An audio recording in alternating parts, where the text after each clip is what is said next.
Hello, everybody, and welcome to another episode of General Geekery. With me, as always, is JD, and our special guest today, longtime friend, fellow podcaster, uh, and host of Horror Barbecue, Chad. Horror movie barbecue. Horror movie, but okay, thanks. Longtime friend, but I don't remember the blog or name that Yeah, you started over a decade ago. yeah. We're off to a good start. Well, to be Never fair, claim accuracy on the show. yeah, to Oh, be fair fair, people listen to us for our conversations, not for enough. our. Don't lie like that. People don't listen. Yeah, No. I know for a fact at least one person does because he heard himself mentioned on the show last episode, but yeah. I thought I that was have no definitive proof that anybody else listens. That's okay. That's okay. So, Chad, tell us about the horror movie barbecue.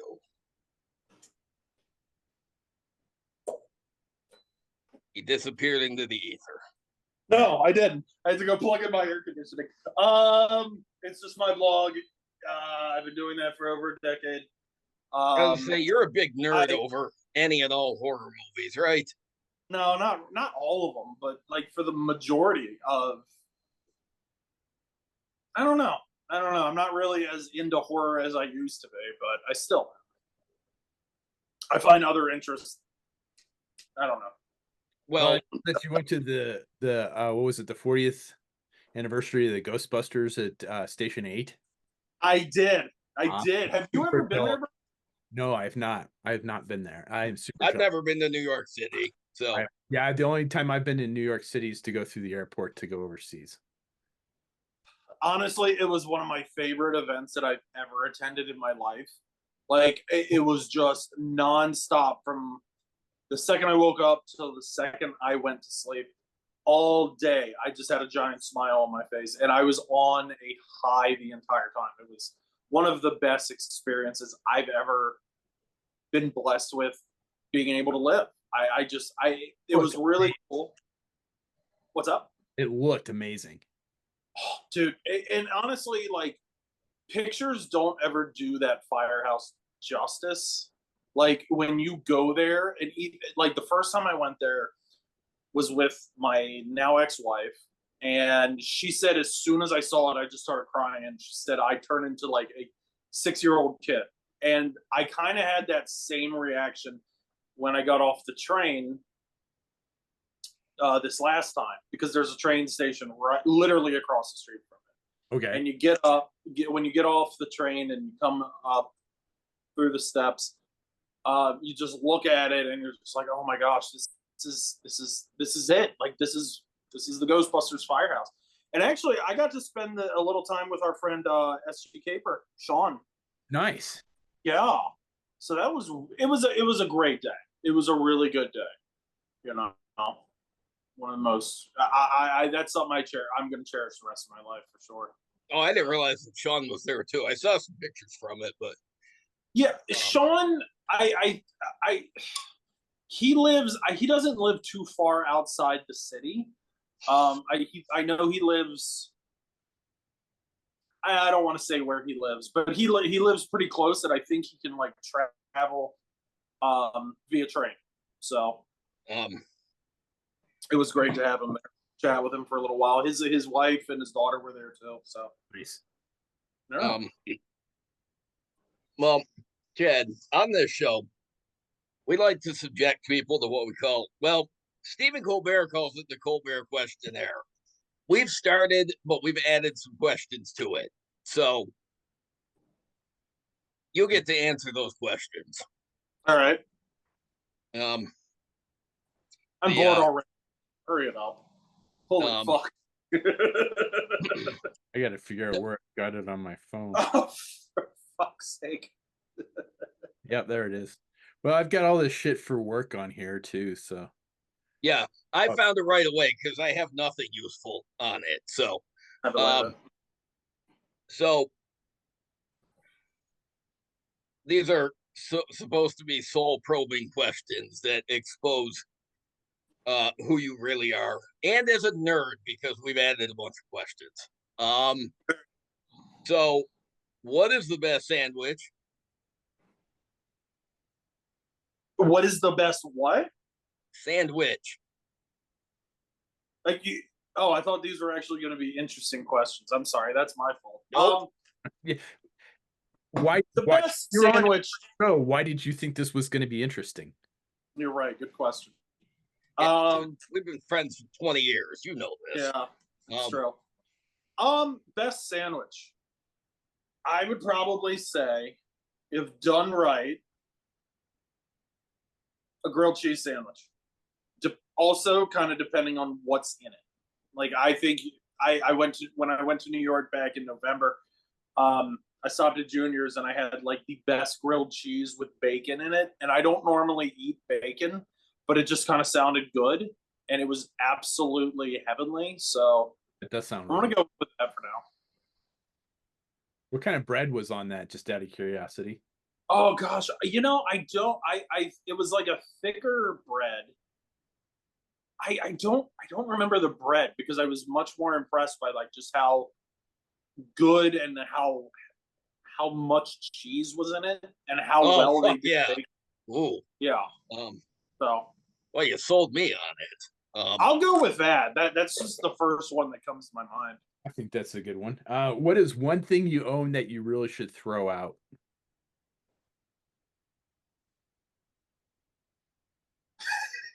Hold on, I'll actually show you guys. Uh-oh. Uh-oh. Oh, good. We got visual aids. What's up? I said, oh, good. We have a visual aid. So I have from 1998 an empty bottle of WWF Body Slam. This was a juice, like a fruit juice. It was an orange. Okay. Up there. Is it like probably? Is it like Sunny D or? Yes, that's kind of. It tasted exactly like it, and it came in a bunch of other variety flavors. But I've just never been able to get rid of it, and I know I should. Who's that on the label? Shawn Michaels. Okay, all right. And kind of by the time that was released, it was an out of date photo because he had already left the company. So, funny Nice. story. I was at Monster Mania in March, and someone just comes over and hands me an entire fresh bottle of it, and I was like, "What do you want me to do with it?" He's like, "I just thought you would enjoy it," and I was like, "Oh, okay." Well, I appreciate the thought, but I'm not gonna really hold on to it. And I told him, I was like, it's a friend of mine, but I told him, I'm like, look, I don't think I want to take this home. He's like, I don't. I've got like a bunch of those in my basement. I just wanted to get rid of one of them. So you didn't by chance drink it, did you? no. Okay, I just wanted to review if you did. So no. Well, I think Brian would probably have to take that review. If I'm still feeling the effects by 30-year-old fruit juice, then there might be an issue. There may be a very big issue. Perhaps. I see videos of people eating like 30-year-old cereal, and I just think, no, I'm not sure that's a good idea, but sure. Why not at this point? What is the scariest animal? Rabbit. You have pet rabbits. How are they scary? You've never because they're always plotting something. They look adorable, but they're essentially like what were the fatal fluffies, where they're adorable until they're not fed, until you don't, let them out of their cage on time. Hey. Yeah, there's your chances of being killed by a rabbit are slim, but it's never zero. It's never zero. I don't trust any of the rabbits I have. So I only have one. Head rabbit, so I can attest to that. It always makes me think of Monty Python and the Holy Grail. Yes. When the rabbit just killed everybody. I'm sure I'm one mistake away from that happening. All right, apples or oranges? Oh, oranges. All right. Oranges. I love orange. Like that's my favorite fruit. That's my favorite. Like I love a good orange soda. I love the color orange. So yeah, I'm totally team orange. Okay. The next question is, have you ever asked somebody for their autograph? But I know you have. So I'm going to modify it to who is the most important autograph that you had to get? Like your most cherished. Yeah, that's a tough one. Because I know you're more about getting photos with the celebrities than getting the autographs. Yeah. But well, there was a time where like all I wanted to do was get as many autographs as I could, and eventually, like now, and you guys both go to Comic Cons, you know, like that's just kind of not a possibility unless like you are really, really raking in the money. Yeah. Um. I'm going to Denver Comic Con this coming weekend, and Oh.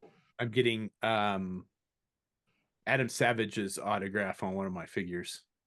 Oh, did you do a Adam Savage custom? Is it like him in his outfit, or is it like kind it's of a him 2-pack. Yeah, it's 2-pack. Let me go get it. I thought I was yeah. Yeah, and this civilian Adam Savage and dressed up Adam Savage. I'm trying to think. Like I'm next to my wall of autographed action figures. Those are autographed. Cool. Here you go. Yeah, but I would probably. Chad, look at the screen. It's just you.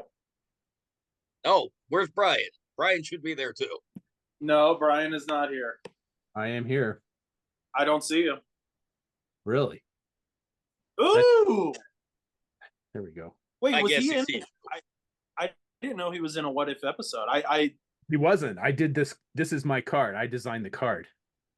Oh wow, that was really cool.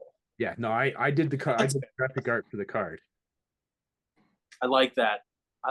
That's a really cool looking design. Yeah. He went yeah, that's real because he sent me a picture the one day of the Mark I Iron Man from the movie that he was painting, and I'm like, oh, guess he just never did one of those customs before. Then he told me the gimmick, and I'm like, oh, that's fucking cool. Yeah, because that Savage did a cosplay of the Iron Man Mark I at San Diego Comic-Con one year. Oh, he did. Oh, so that's where it comes from. Okay, I kind of just thought like you had just kind of like that's something you came up. But that's a cool. He made his own armor from scratch. Of course he did. I'm excited to kind of see how he reacts to that. I bet he'll really appreciate that. Yeah, I think he'll. To answer JD's question, I'm really having a hard time coming up with one. So I'll just say Yvonne Craig.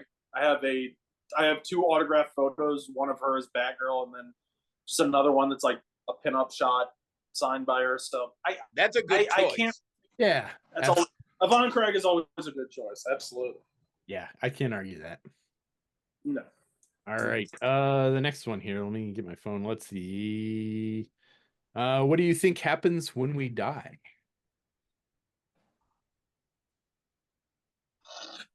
You're asking a practicing Christian what he thinks will happen when he's died. I'm of the mindset. I know not everyone subscribes to the same theories that I do. That we die. I think some people. I'm not answering that question. I don't really want to answer that.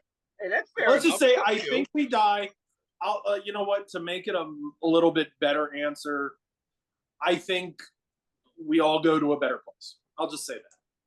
That works. Yeah, I think that's fair, and it doesn't really. Hopefully, doesn't upset anybody. I don't want to upset anybody. I think so. Not enough people are gonna watch this to get upset. Yeah, I know. Yeah, but still, like, what is your favorite action movie?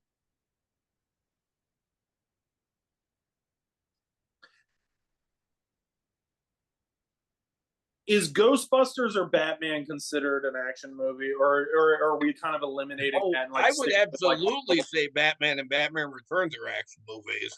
Absolutely. Okay, so I'm going to say Batman 89. I'm also going to say, just for good measure, that the first Expendables, because I still think like that is the best G.I. Joe live action movie we've ever gotten.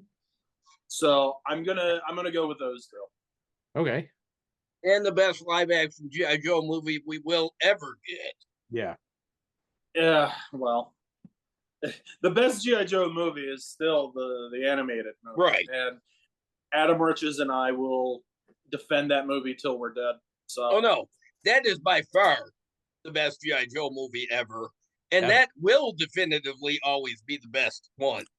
But the best live action time one out. Wait. is JD, Expendables. time out. It just hit me. We did do an episode, all three of us, one time about the GI. No, I'm sorry, it wasn't. Brian, you weren't here. It was some other guy. JD, it was me, you, and some guy named James or something like that. We talked about G.I. Joe the movie. I think that was way in our first version of this show when Brian was always deployed. So I would sometimes do episodes talking to other people, and that was 8,042 years ago, I think. So can I? There's a little story I have to go with that. I got because. Are you still friends with that James guy? Like, is he still a friend of yours? I do not remember this person at all. So his name was Goldsman or Goldsmith. I can't remember his last name. Oh, Jimbo.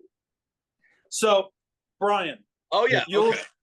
You'll appreciate this, Brian, because I got so frustrated with both of these two that I decided, oh my gosh, if I'm going to talk about G.I. Joe the movie, I'm going to do it on my own podcast. And I actually started a podcast of my own called the Horror Movie Barbecue Podcast, because JD and James were kind of annoying that night.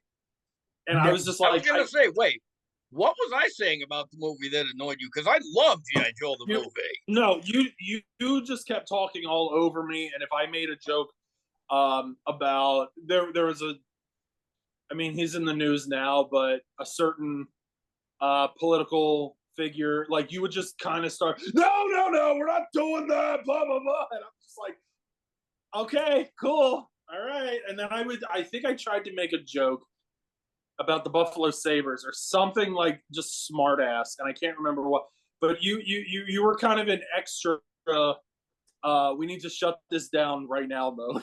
And it was just a lot for me to handle. And the other guy that was on the other end, I was just like, I don't know him, but he seemed okay, but he just kind of didn't really add anything. And I'm like, all right, I'm going to go get Jason Gross, Sean Robert, and Corey Chapman, and we'll talk about it on my own show. Jason Gross. Wait a minute. People the wrong way. There is one. What? Jimbo rubs a lot of people the wrong way. Jimbo is a new human being.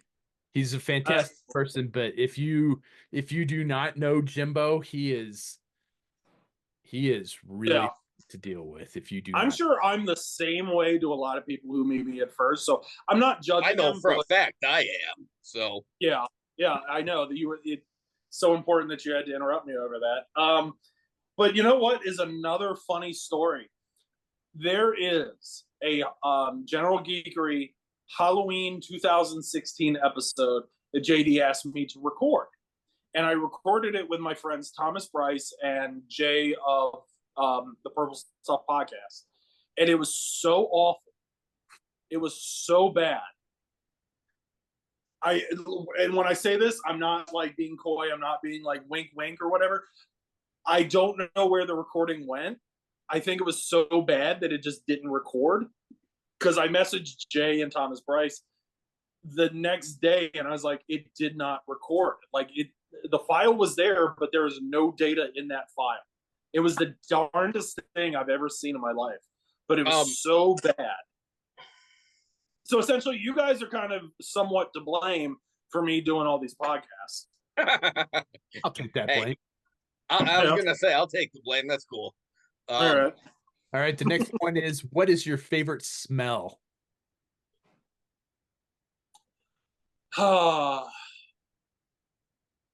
You know,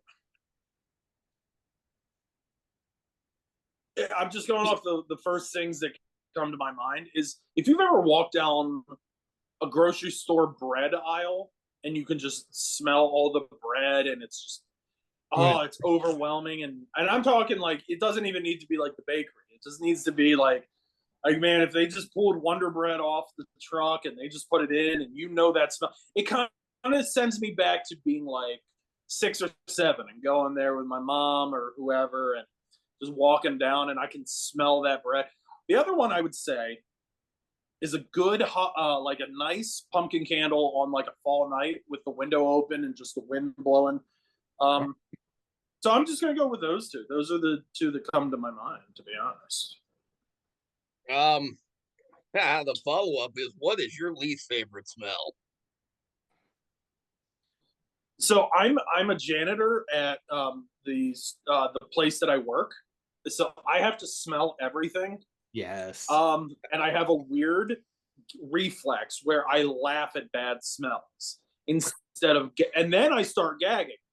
I'll answer this, like probably rotten food, because the other day I had to clean something out, and it was inside the trash was a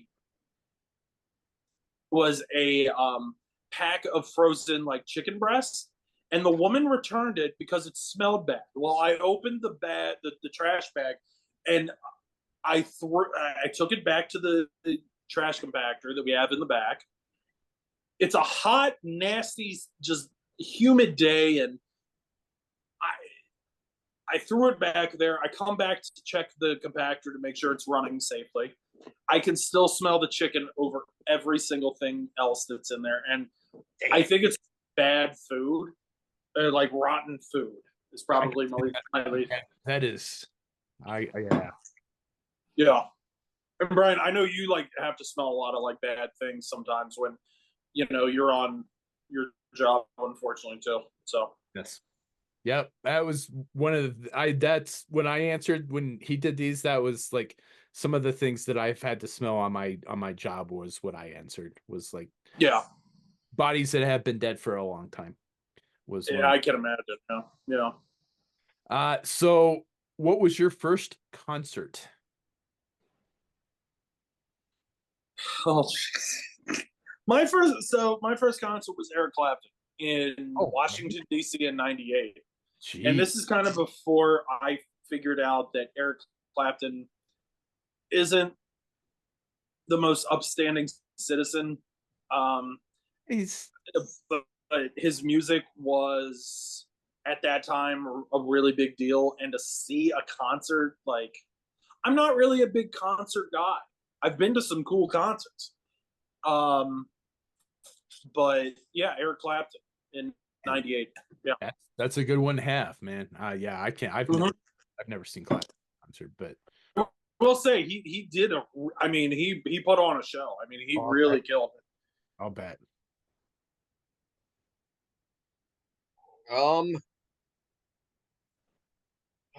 Let's see. So can I ask a question real quick? Yeah. And this is not like me being like trying to be funny or be an asshole right now. How many questions do you guys normally ask? Like, we get 22 is on our list. All right, how many are we? Because I kind of like this. I got to be honest. We're at JD's about to ask question 11. Yeah, flat or sparkling water?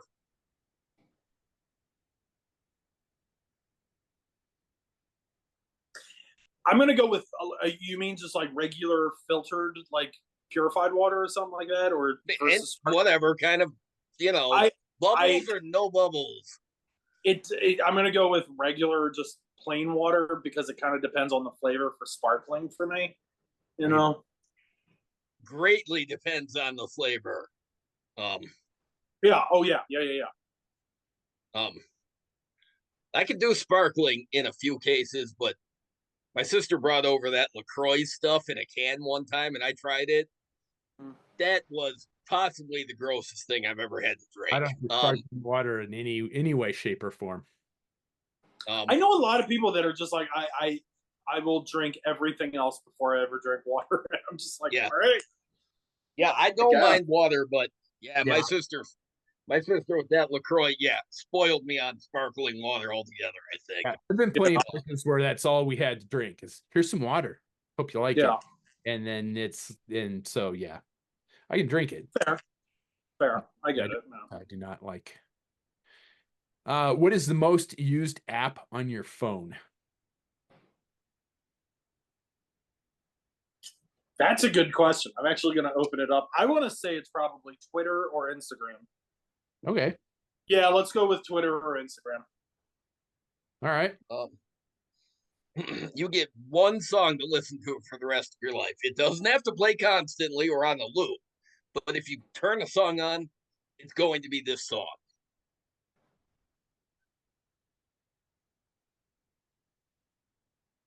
So it's like my Desert Island song, essentially. Yeah. Yes.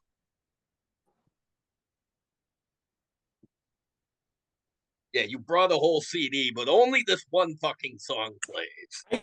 I'm having a hard time picturing, like, being able to answer that, but I'm looking right over at a VHS copy of She-Ra, so I'm going to say the original theme to the She-Ra Princess of Power.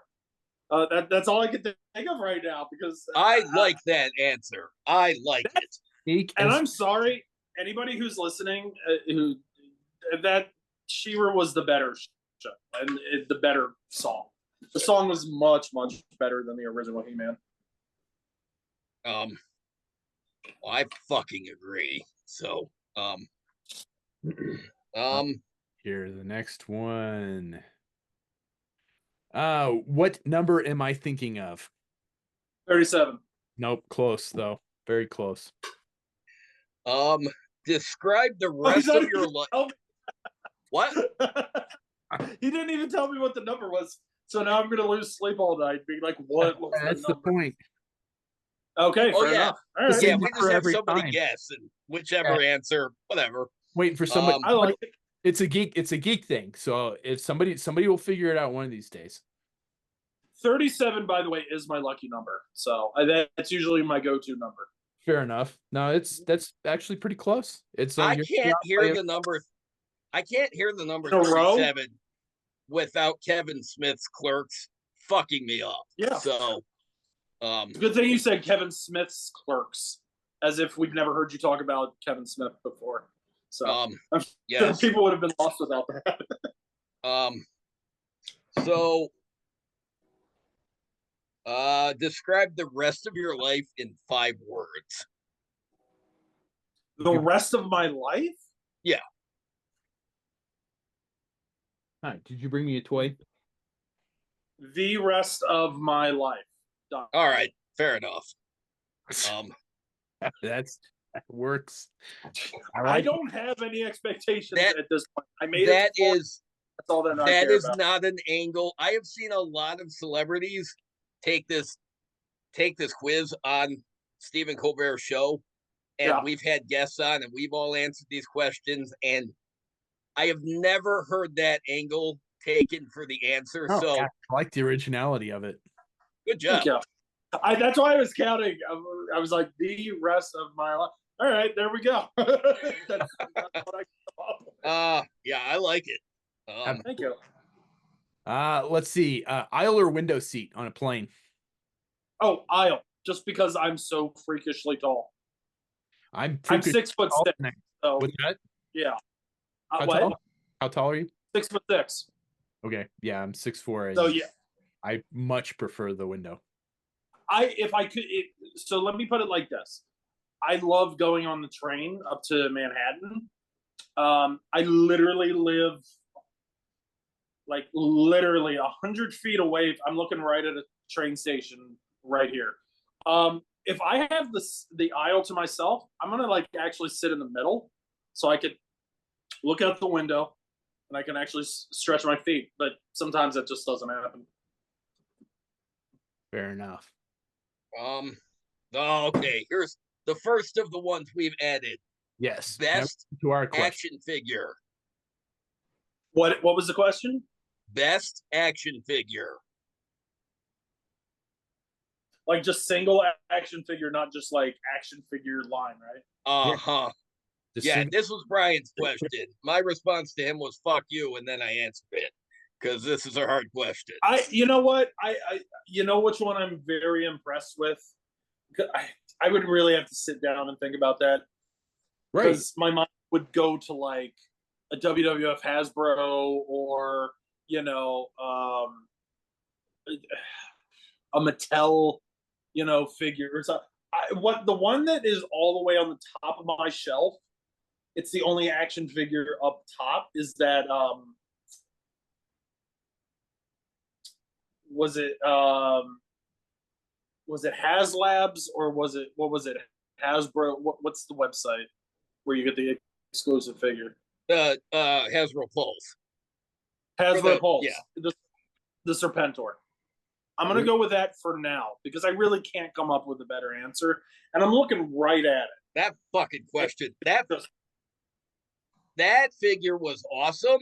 I had somebody that got me one because I couldn't get one through the website. And yeah, I'm really happy I have one. Brian is hoping that they'll repaint it at some point because now he wants one. Can I kind of like just swerve into a little rant here? Yeah. I got lucky because I don't know if I should mention his name. And I want to respect his wishes.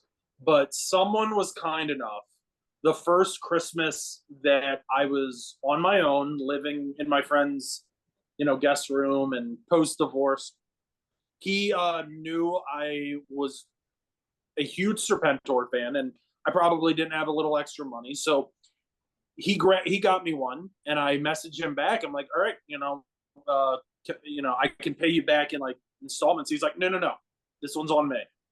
And I'm like, are you what? He's like, you've been through a lot this year, and you kind of deserve something nice. Nice. So I think the combination of that moment and just the figure itself. Now, I wanted to tell that story because I got very lucky and I'm very grateful. I'm very blessed that happened. But I mean, so many people got shut out, and I don't think that introducing a character that so many people were going to want as an online, and we're going to talk about this a little later, as an online exclusive was fair in the least. I didn't like it when they did it with Mindbender, and I didn't get Mindbender. But I didn't think the way they do these are fair. I don't think they're smart because I think you're going to piss off, you know, the loyalists, the people who will go after it. And I mean, Brian, like you said, you didn't get one, unfortunately, and I know a lot of people who didn't, and it just pisses me off that certain characters were introduced or only available in that way, because it's not fair. I wouldn't have one if our former podcast guest Ryan Sweeney didn't pick up an extra one just in case somebody needed one that couldn't get one. And so I only have one because Ryan got one, because Dreadnought Ryan got one for me. And that's been one of my pet peeves, is we talked about it on the last show, is pre-orders from the website of the manufacturer should never sell out. That should be like how much, that should be your marker of how many pieces that you need to make. Yeah, I completely agree. And again, I when I talk to people about Serpentor, they're great. You know, they're happy. Oh, you got one, and I'm like, yeah. And but I'm also of the mind that everyone should have had a fair chance at getting Serpentor. So I really hope, and I've been saying this since the day that went on sale and sold out like that, I hope they re-release Serpentor. Do different colors, like do his more what was that 2000 where it was all like kind of black and gold? I would love to see that. Oh, that's the one I want. Yeah, I love that Serpentor. You know what? I want to think that they're going to do a retro carded version, like the way they're going back to retro, and put him in his comic book colors. Make him the black and yellow version. Do something. Put him back out. Yes. Without the air chariot and without all the accessories, that's fine. Especially if they're releasing Cobra Law stuff, they need Serpentor out there. 100%. I completely agree. 100%. Ironically, tomorrow starts, in my Facebook memories, should start the daily top 10 wishes that I had for the classified line way back in 2020, and my first choice was Serpentor. So I was elated when he was released, and I'm very glad I got one. But yes, he needs to be repainted, re-released ASAP. Something. Give everyone a chance. Now, so the next question, I don't remember. Did you ever do customs? Oh yeah. Okay. I did customs up until I moved from Rochester. Yeah. Okay. GI Joes and wrestling. What is your favorite custom that you've done?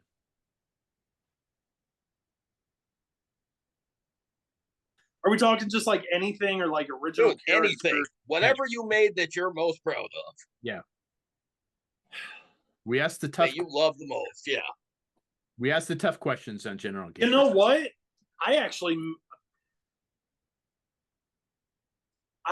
There's a couple. I remember after one of the Canadian Joe meetups, JD and our friend at the time, Dave, gave like me all these parts to go work on stuff and all, and it was really fun. And I created a character called Bull, and he was the bat. It stood for Bat Utility Leader, and essentially it was just the Cobra Bat repair, and he designed. I remember that custom, and I like that guy. And I thought it was a cool idea. I think I used, if I remember,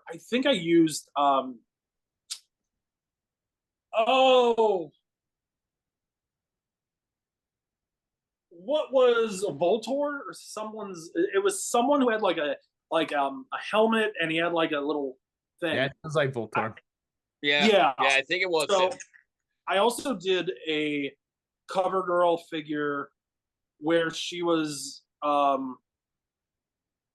what's the word? Like she switched over to Cobra. So I took like this Wonder Woman that had like the tiara, and I used the Baroness's body. I had like a Junker Baroness, and I wanted to just do something with it, and it looked really cool. Huh. I like I'm trying to remember that custom, and I don't remember it. I would have thought that would be memorable, but it wasn't really. It wasn't. Well, if you have pictures of it, send it to me. I want to see it. You know what? I might have pictures right now. There's two others that I'll say. I did a William the Refrigerator Perry in WWE scale. Someone did a William Perry face scan, and I have that. And he looks more like his G.I. Joe counterpart. And I actually, again, I sent it to Adam Riches, and he was like, "This is a great idea. I love this." Because instead of a football jersey, he's like got a like a hoodie. So, and it says like 72 on it. Nice. And I remember that. Yeah, okay. Yeah, so I'll just go with those. I think I have a picture of the cover girl. Let me see. It might take me a while to find it, so I'll just say I think I have it somewhere. Text it to me and you can put it in. Oh, here it is. Wait a minute, JD. I did this in 2009 because it's right in front of the hate tank that we got. It's kind of hard to tell. I remember that custom now. Yeah, it wasn't. It was just like a quick, like, I wanted something to do, and here's like some parts that I have. I remember it now. Yeah. Oh yeah, she is standing in front of the hate tank. That's cool. Yeah. I forgot about that hate tank, even though we. I have my hate tank. I don't have the rest of the set anymore, but I have my hate tank. I wish I kept the hate tank itself. That was cool. And we went through hell to get that thing too. Yeah, we did. Standing in line. But give me a fucking his tank with chrome silver on it. I'm fucking there. Yeah, I'm still. I missed that. I was stuck in Afghanistan for that. I remember. Did you ever make it to a Canadian JoeCon? No. I was there the year before. Okay. But yeah, that was a good weekend. Dave's car got Oh yeah. We were driving back, and Dave's car had a railroad spike in the tire. It was no kidding this long. And it was bent, and it went right through the tire, and we were waiting So, on the Canadian side for yep. for a tow truck, and it So was or for the whatever their local Triple. yeah, yeah, AAA was. Yeah, they had to send somebody out. It triple was, yeah, A. we were there for I think we were stuck. It was just the We three of were. us. I think we were stuck for like 4 hours on the other side with nothing to do. No, that's not true. That's not true because Dave illegally parked in a zone that he wasn't supposed to park at, and you, me, Dion we took two cars, and it was me, you, and Dion, and I kept begging you guys all weekend. I want to go see WWE Niagara Falls, and we finally get to go do this. Is that when we did that? Yes, this I was remembered we went there, but I didn't remember that's why. I thought we did that yeah. on No, the you way. guys just did it. You guys did it just to shut me up because I wouldn't shut up about it. I wanted to Oh, sit. that's funny. And Dave Yeah, never I said didn't remember those that photos. was on the same trip. Okay. Yes. So the funniest part was, guy we used to know. I'm not going to say his name. He needs to eat, so he goes with a couple other people to Wendy's, and we're just like waiting around, and we're about to get something. Dave is back at the car, and he's like, guys, a bunch of cops just came up and said, if I'm not out of here, we are going to be detained and questioned and blah, blah, blah, blah, blah. JD, Dion, and we fucking bolt down that hill and we get in that car and we're back over that border in about 10 minutes. I have never run so fast in my life. And I told a friend about this later, and he was like, you know, if someone had this and they were playing the Ghostbusters theme, this would have been like the funniest thing that you would have ever seen. Just a bunch of nerds racing down that because it's a giant hill. In is it Clifton Hill? Clifton Hill, yeah. Yeah, Yeah, so we were down. Oh, yeah, it's Clifton Hill on the other side of the border. When it's all lit up, looks a lot like Vegas. But yeah, it's very hilly, and there's a lot of museums and stores and whatever. But it's all lit up, and then once you get past those hills, there's not a whole lot back there. It's all industrial area. No. But yeah, we were in the industrial. Oh yeah, that's right. We didn't get all the way through there. Nope. Because we're like, whoa, yeah, we need to get out of here. Yeah, we were there for a while. We flew down that hill. We were not messing with that. No. All right. What's your geek grail? I'm kind of lucky because I've been able to kind of get my hands on so many of the things I've always wanted. For a while, my three grails were a My Pet Monster, a Power Glove, and the one that still I've never gotten it, and it's been 35 years, and I'm kind of starting to let it go. The LJN Sergeant Slaughter. The LJN Sergeant Slaughter, because I wanted that as a kid, and my dad said, you already have a Sergeant Slaughter figure. And I'm like, yeah, but this one's bigger. I want the big one. He's like, nah, you don't need the rubber ones, right? Like they were. Yeah, it was similar to the WWF LJN, except I think it was produced by Hasbro, which has led to a growing mold over the years. So you'll see like green spots all over his body because it wasn't made in the same quality as an LJN. But it's a really cool figure. I actually got the WWE, the G.I. Joe. Here, let me show this off. Hi, Bubba.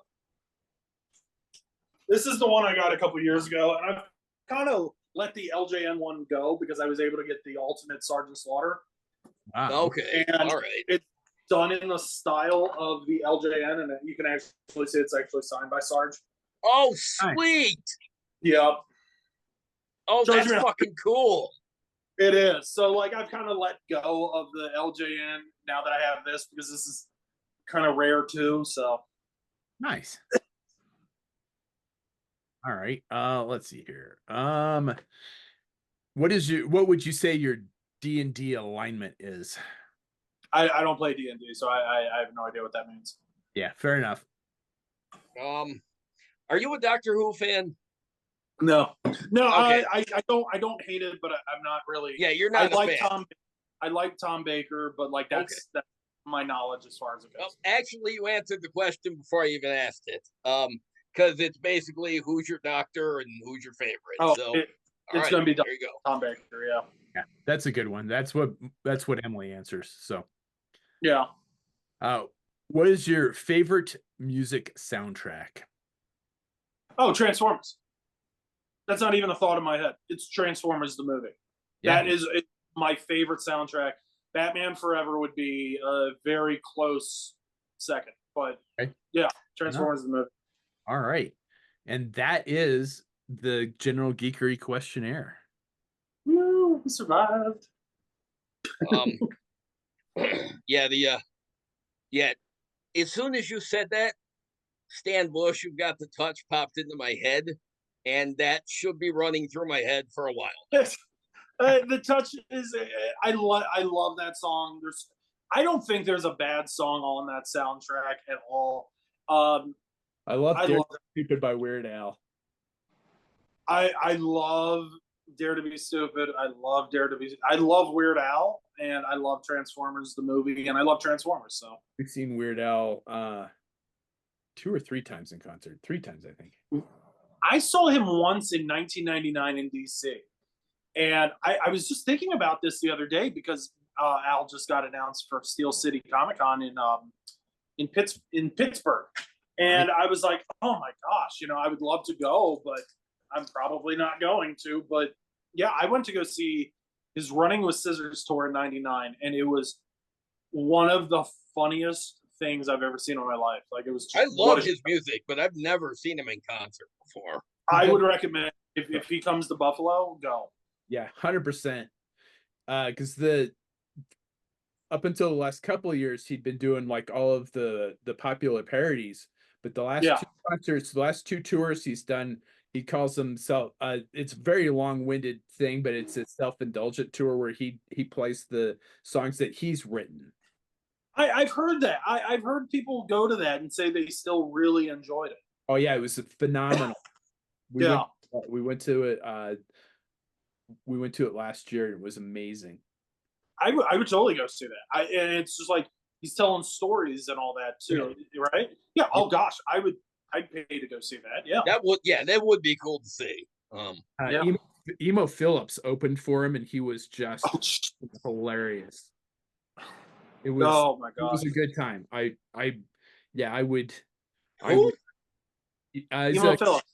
Yeah, he's a comedian. He was in UHF. Yeah. He was in UHF. He was like he was like playing a psychotic, a more psychotic Julia Childs, essentially. It was so good. Yeah, no, he's amazing. Emo Phillips was worth just seeing. It was just worth seeing Emo Phillips, let alone Weird Al. It was a fantastic concert.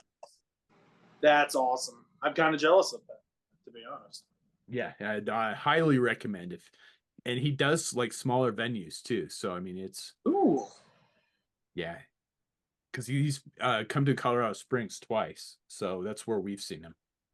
Oh, nice, very cool. Well, Chad, you wanted to do this show because they announced the other day. One of the, I don't know, I think it was USA Today or somebody had photos of the San Diego Comic-Con exclusive G.I. Joe Classified Once a Man Cobra Commander, and you wanted to talk about it. I did. Yeah, absolutely. I never imagined Hasbro actually making an official mutated snake form Cobra Commander, but yeah, is it making it, or did I see that Super 7's making it? No, it's Hasbro. Hasbro. Yeah, it's Hasbro, and it's Hasbro mentioned it a couple of months ago on on some stream they did that there was going to be they were going to make the Once a Man version of Cobra Commander. Yeah, but they didn't say at the time that it was exclusive. And when they showed the pictures, Chad and I agreed that it's exactly the type of exclusive I want to see. Not one that everybody wants to get, but one that the audience is built in for. Yeah. And the people who want it are going to find a way to get it. And the people who don't care don't have to do it, don't have to get it for their collection to still be the way they want it to be. I never imagined Hasbro making one, but boy, they fucking did a good job with it. They did. And the cool thing about this is when they did kind of show off and they mentioned it, I think around, I mean, it was earlier this year. And I think that they had kind of teasing here and there that maybe Raptor would have been the San Diego Comic-Con exclusive. And I think that's where a lot of fans' minds went as well. Like, I mean, it was at one point, I think they were showing off the prototype and we were kind of getting closer to, you know, and I think everyone thought it was going to be Raptor. And part of me was like, I want it to be Raptor because that's a character that the diehards will only care about, and it's not exactly a figure that would, I think, do well on retail shelves. I don't think. And then they announced. I'm sorry. Go ahead. Yeah, I was gonna say I would agree with that. I don't know that it's Raptor be pretty nichey. There is a Raptor figure coming. He wasn't. They did name only announce him last year. So then I think the Full Force had him listed as the San Diego Comic-Con exclusive too, because I think that is what the natural assumption is. Yeah. So he is still coming. I do believe he will still be exclusive because, I think Crocmaster is cool enough to get a mainline wide release. I don't think Raptor's got the same built-in audience. Well, hold on, because I'm going to say this. I love Crocmaster. I love Raptor. I think Raptor's a really cool figure and a fun character, but I only paid like $9 for that Crocmaster at Ross. And there's no way Raptor's going to be hitting Target. I don't even think Nemesis Enforcer is going to be hitting Target. I think that's going to be a Hasbro Pulse exclusive. I think these two characters are going to be Hasbro Pulse exclusive. Jay, hold on, real quick, hold on. I'm just saying, relax.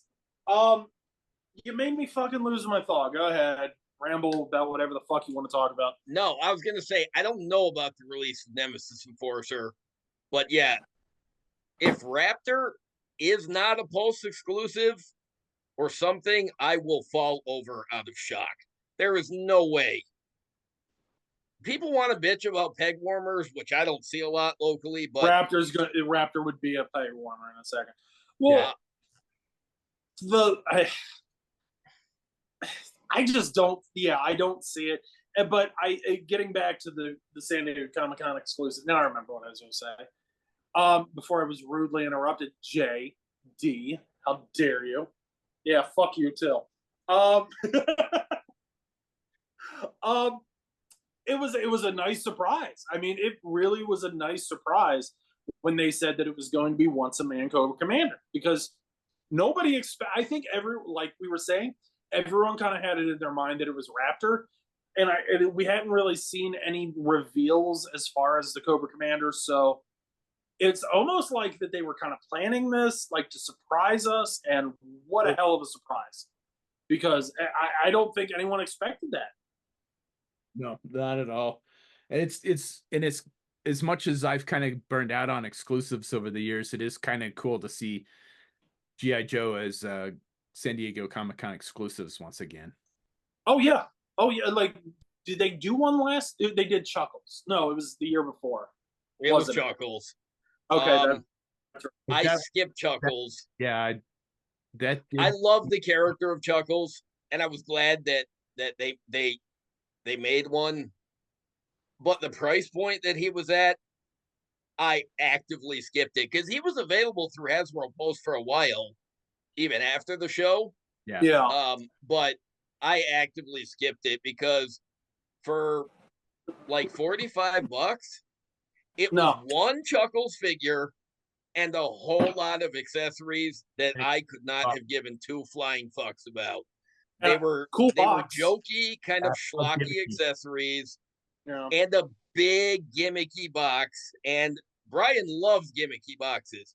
I don't So care do I. about gimmicky boxes because I opened my stuff and Yeah. I didn't want to, and I know $10 of that was the accessories, and another 10 of it was probably the box and just the Yeah. exclusivity of it. But I think it was a ripoff. I think if they had put some kind of substantial accessories, Yeah. maybe, or if he'd Here, had like, I don't know, some kind of, like, if he'd been more of a deluxe release, not a kitschy thing, maybe, like if they'd put yeah. like tactical vest or something in there with him. But I skipped it. I'm like, you know what? If they don't put out the new Chuckles later, I'll make one. But I hated to skip it, but there was no value. Now, Cobra No. Commander is the same price for a full Cobra Commander that's half snake, and then a second figure, which is basically the mostly mutated snake that can wrap around Roadblock. Mm-hmm. So it's basically a 2-pack like Mutt and Junkyard were, and that Mm-hmm. is so much more worth Yeah. the price for me. 100%. Yeah. I don't. I kind of wonder if more of the exclusives going forward will be more like Cobra Commander with more value, because I have a feeling Hasbro knows that Chuckles was sort of because later they released for the PulseCon they released the Cobra Command the Crimson Twins and the Baroness in the Crimson outfits, and that was way overpriced too. It was. I Well, no, wait a wonder. minute. Time out. Time out. We also have to kind of point out people weren't buying the regular Crimson Twins, and they're still not buying them. So at least it didn't make any sense to me. Like, you can barely get rid of those Crimson Twins already, but now you're going to put them in like Crimson Guard. What was it, 2002 colors? And it's just like, ugh. I love the Yeah, Crimson Twins. I know JD hates the Crimson Twins, but I I really think, do. oh gosh, I remember I texted JD, oh my gosh, I just got both Crimson Twins for $20 on Amazon. He's like, fuck the Crimson Twins. They're a bunch of fucking clowns. And I'm like, they're psychotic, bipolar, angry gymnasts. Yes, that's exactly what I want in my collection. I love the Crimson Twins. I think they're just so bizarre, but I think going forward, I think Hasbro is kind of, and I think a lot of companies are learning this, because I've noticed a trend that a lot more companies are going with more of the kind of not repaint, but a redecorated character, or something like Mattel in the past few years for WWE has kind of done celebrities, and like this was in San Diego Comic-Con, exclusives were usually their first debut figure. So they did Muhammad Ali, Mr. T, Zeus for No Holds Barred, and it pissed a lot of fans off because they were like, why would you do it? And I think a lot of companies are learning this, because everybody wants a chance at that first figure. Everybody wants a shot, and if you're going to offer something, offer, like if you were to, they just made a Captain Lou Albano figure, and a lot of speculation was possibly with the 35th anniversary of the Mario show, if you were to do a Mattel Captain Lou as Super Mario, that would have been an amazing exclusive. But if you were to debut Captain Lou at San Diego Comic-Con as an exclusive, it would have infuriated everybody. Yeah. And I think going the route of doing a character, and it goes back to the Serpentor, doing characters like this that everybody is going to want to have a complete collection with is a huge mistake. Is it going to sell out? Yes. Is it, is that, it's a business at the end of the day. And we're all, I think, unless like you're really in tune with how business works, you're just going to kind of look at it as a hobby. You're not going to look at it as a business.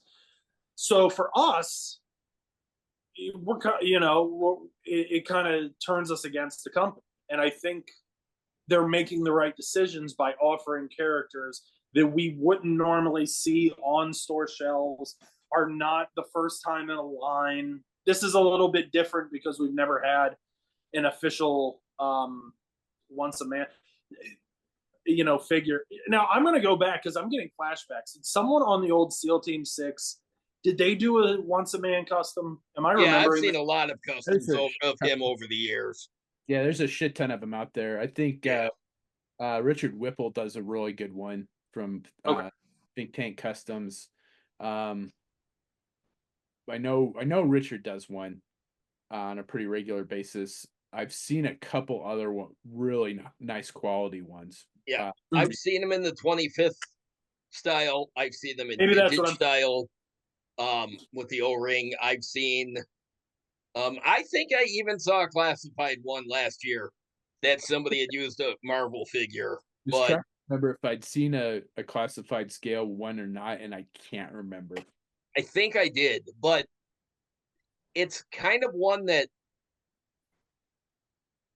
I I'm glad that Hasbro's doing it because it's so sort of out there that they didn't need to. But Yeah. if you look at the packaging, it's got Nemesis Enforcer, it's got Globulus.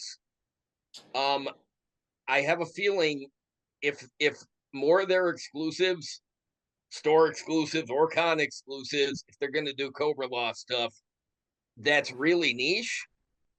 And I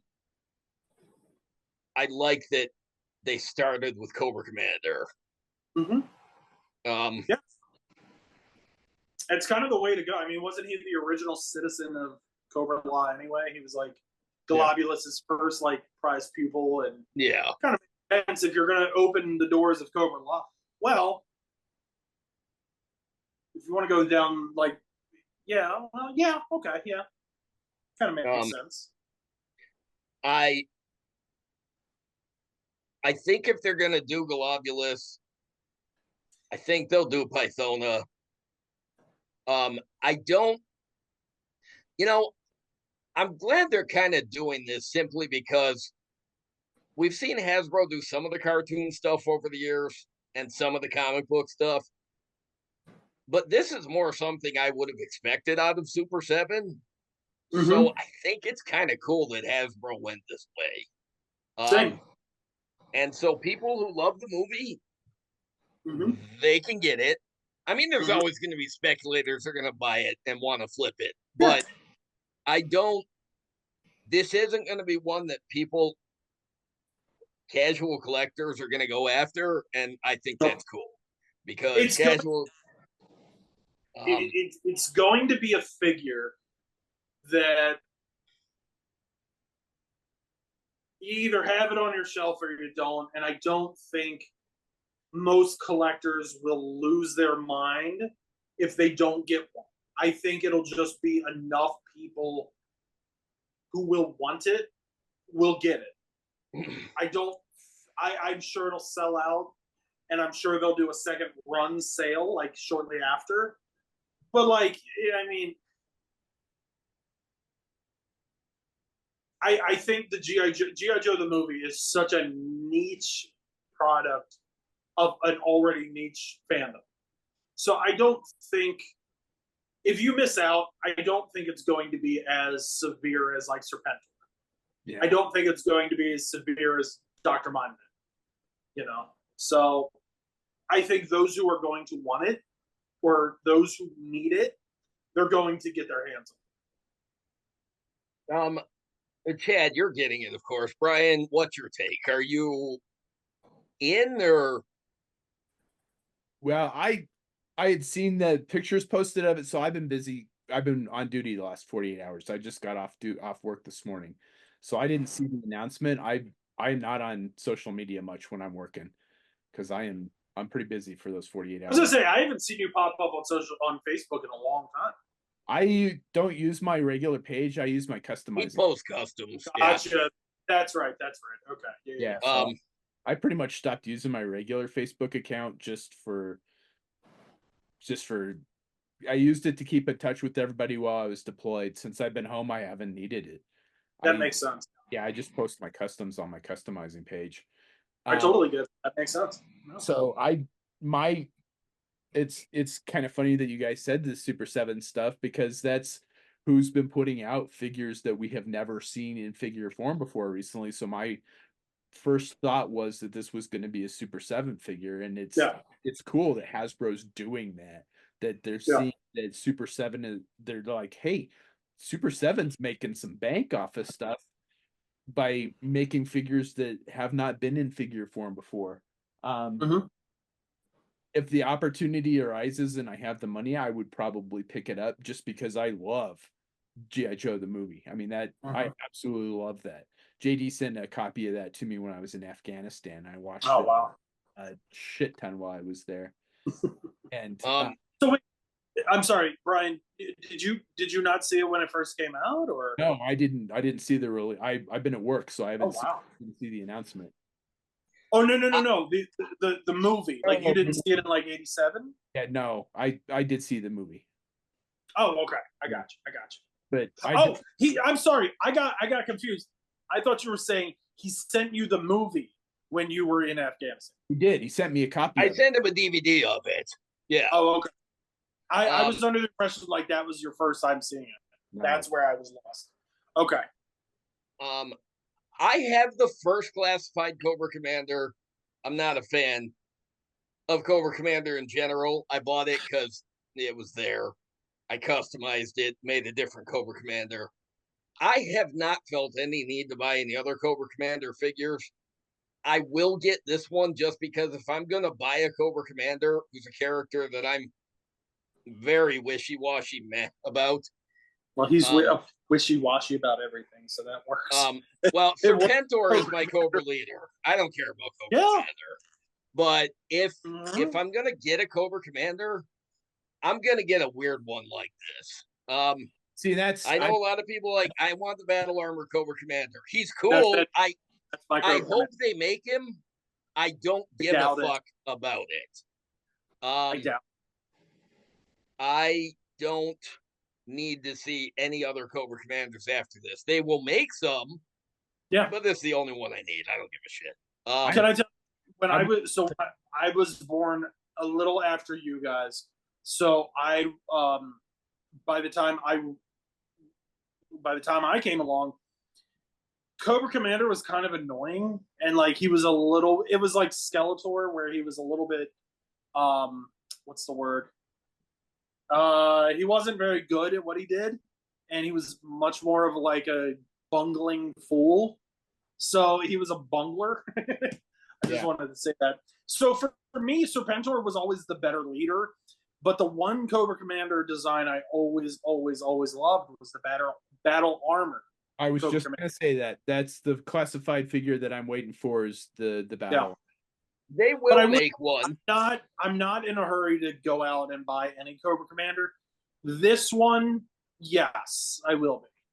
Yeah, no, I had the battle armor figure as a kid, and I absolutely loved it.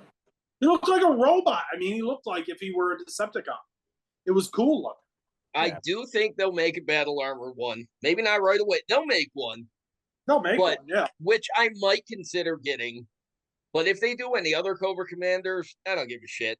But yeah, you don't want the one with the space one where he was wearing the Queen alien helmet and all that, and you know he was what? wearing a band around his mouth.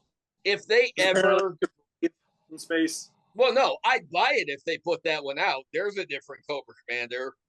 If they ever go Star Brigade with classified, I'm going to buy every fucking last one of them. I'm making customs from Star Brigade because I would buy every last one of them. I don't. What about the one with the orange faceplate and the eyebrows, and he just take his mask off and he looks horrible. When I was a kid, I loved that figure. I have a theory.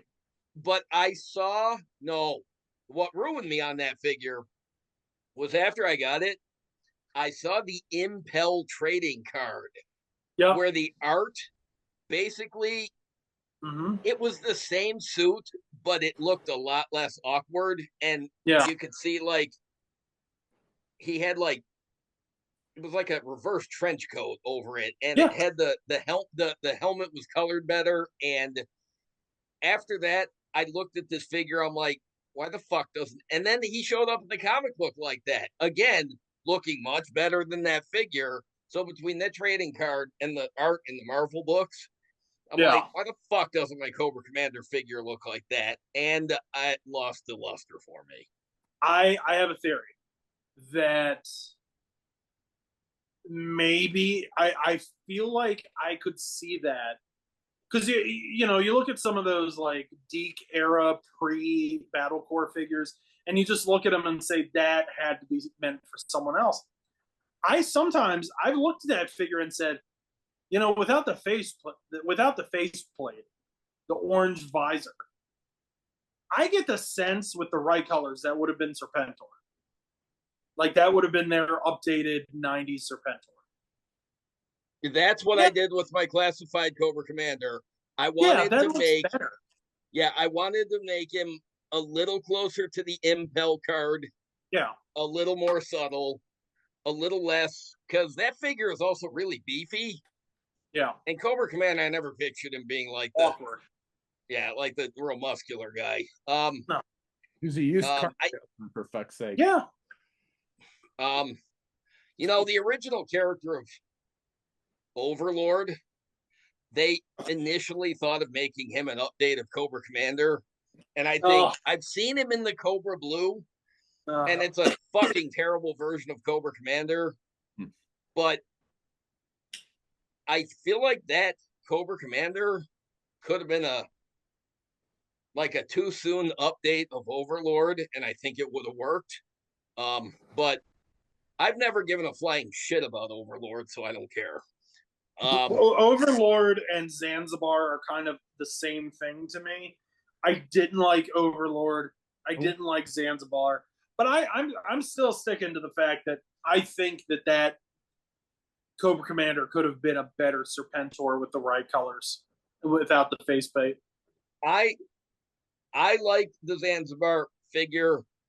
I don't care about the air skiff. Brian and I had a disagreement about the show on this. I don't think I'm not gonna buy most of the Dreadnoks. I don't really care. I want Naugahyde just because he's quirky. Yeah. I want Road Pig. Well, Road Pig's been on my list. Outside of Zorana and Xandar and Zartan, I like Road Pig. He doesn't fit with the rest of the Dreadnoks either, but I like it. Mostly because I read the Marvel comics a lot and he was there all the time. But I don't think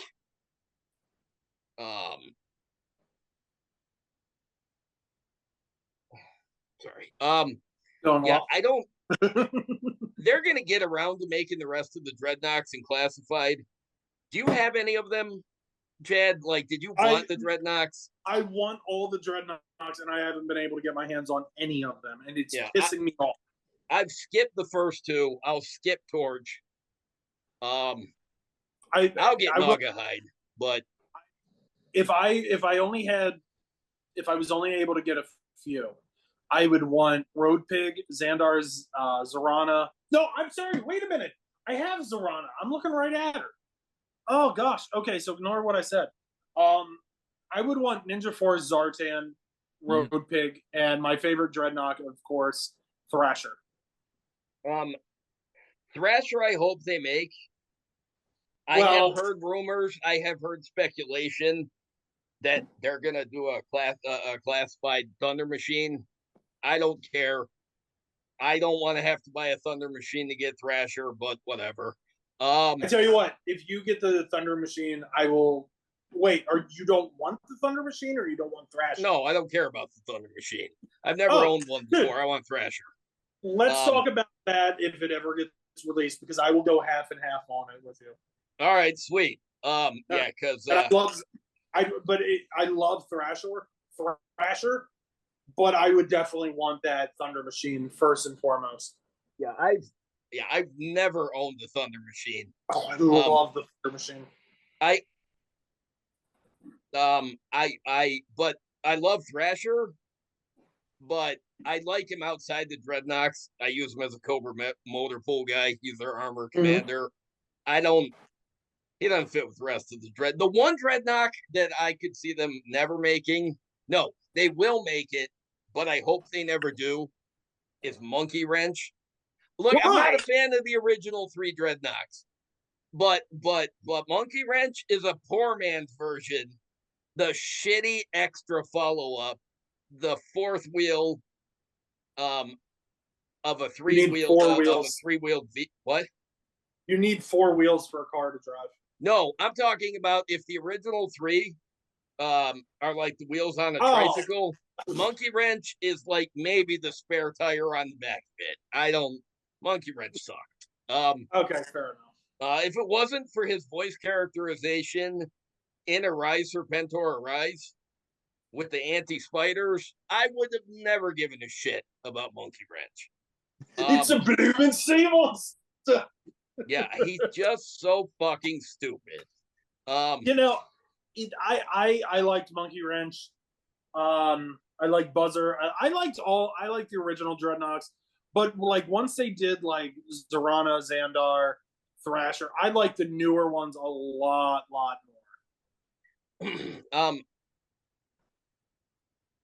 Yeah, I don't know. Yeah, Brian's not the Dreadnok fan. You did get the sound wave that turns into the Thunder Machine, though, right?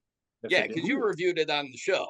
Yeah. I didn't get that because, again, I've never owned the Thunder Machine, and I thought, well, maybe I'll get that one because it comes with Zartan. I saw the price. I'm like, fuck you, no. But yeah, it'll go on discount though. The other 2 did. Well, and eventually, if it goes on discount, I probably will get it. But if I'm gonna get a Thunder Machine, I don't need it in classified. But I don't need a lot of vehicles in classified scale. But that's something that I've been kind of getting to. I don't have the room for it in my apartment. B, I don't really need the vehicles. It's not like before, like when we were kids, that enhanced the play, value. The only vehicle I would want right now off the top of my head would be the Triple T. That would be it. And do it, you know what, if you want to do it in the original colors, or you want to do a Slaughter's Marauders colors, or you want to just make it an eco tank color, that would be great too. But right now, that's the only vehicle I want. I'm waiting to see what the Transformers crossover Triple T is going to look like. Yeah. They're actually doing it? Yeah. Are they really? Does it come with the figure? Yeah, Sergeant Slaughter and Leatherneck. Is this classified scale or O-ring? No, it's the O-ring. O-ring Sergeant Slaughter and O-ring Leatherneck. Yeah. And it's going to turn into Cup. Ooh, I like that. So I expect that they will show that off probably at San Diego Comic-Con because it's been confirmed for a long time. But I don't. I have a classified Vamp. I ordered a classified Stinger. Anything bigger than that, and I am out because I don't need anything bigger than that. The 6-inch scale. Look, I was sad I couldn't get a Hiss tank because it's a Hiss tank, but again, it's huge. Yeah, it's massive. The pictures of the classified. What? I have to call you out for a second, JD. You used to hate the Hiss tank. You used to hate. I've always been a Hiss tank fan. No, you used to hate it. Yes, I have. You used to hate it. No, I've always been a Hiss tank nerd. No, I have always been a Hiss tank nerd. What was the vehicle that you? I remember that you and I would joke about the Hiss being a shoebox duct taped to a skateboard. Yeah, and I thought that was the kitschy coolness of it. That it was a fucking box on tracks, and it was goofy. It is, but It I is always, goofy. I love you know it. what? I am mistaken because it was a friend of mine who just hated the his tank. He hated the his tank, Yeah. and you two are kind of similar. Yeah. So, Now, the but I will, armadillo can hold go on. fuck Wait, itself. That thing is okay, terrible. okay. But what I was going to say is if they were to offer the second his tank, like with the red canopy and the little you can pull out Yeah, the extra chairs, I would go for that. yeah, his Classified. two would kill. That would be awesome. That would be a really cool display piece. Like if you're into like figure photography or doing dioramas, that's the one that I would want. I never personally liked the hiss myself. I just really didn't. But I like that second one, you know. So I would go for the second one. I don't have a classified hiss because at the time they offered it, I could not have possibly afforded it. Yeah. Yeah. I don't know that they'll do another one. They won't redeco the HasLab, but I think at some point maybe they'll put out a Hiss 2, and I'd love to get it, but only because it's a Hiss tank. But anything bigger or No. anything crazier than that, I'll be surprised if they don't do a classified Triple T. But I know, like I watched the unboxing video of the classified the Dragonfly. That thing is so ungodly huge. I'm like, no. They may as well have no. done the Cobra Stop. Mamba. I would be all over that. I would hate myself for it, but I would be all over it. Can you imagine how huge and because that's the wingspan alone? I mean, it's 3 planes in like just one. You know what? I was having a discussion. I have a customer at my job, and he comes in. He is just as diehard GI Joe into as we are, and we have this conversation. He was like, the one that I would always want is a Sky Raven, full on scale, and I'm like, what? How are you even going? No one has the room for that. How are you going to be able to display it? The one, and by the way, it just kind of popped in my head. I would like to see a Buzzbore. Give me a Buzzbore. Oh, I'd be all over that. That would yeah. I could just put one character in there, and that's fine. I'm cool with that. I loved the Buzzbore as a kid. I love a classified Buzzbore, I would buy. I don't know that I would do I don't think I would do it. I'm sorry, I keep saying Sky Raven. I don't think I would do a Night Raven. I really don't think. There's no that thing was too big back then. Yeah, I've seen pictures. I have seen photos of of 3D printed classified scale Sky Strikers, and I'm like, oh my fucking god, you'd need a fucking room to put that in. But if they put out like, I don't know, somebody out there, one of the third parties is doing a Skyhawk. I don't care about the Skyhawk. For anybody who wants one, huh? Which one was the Skyhawk?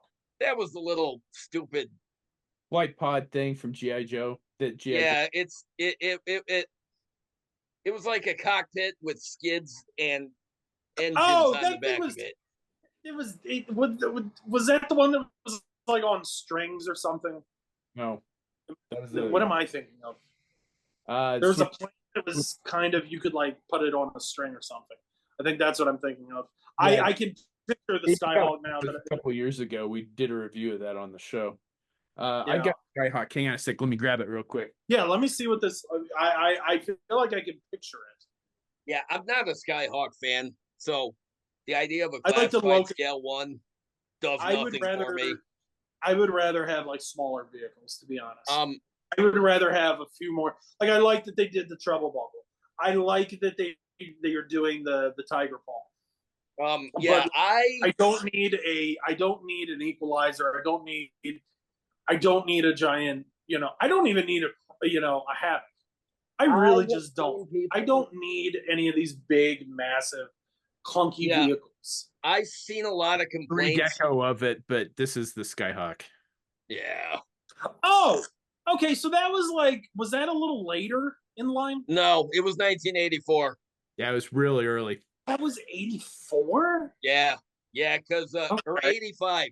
Maybe it was 85 because in the Sunbow cartoon, we'd always see like Footloose and shit flying it. It was, Um, I remember it because it was the first vehicle it was the vehicle that was in the first G.I. Joe comic book that I got, which was number 23.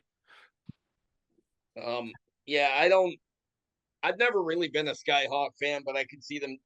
There is a third party company that is doing a classified scale Skyhawk. Very cool. But I've seen wish lists of people saying, I want a classified hydrofoil.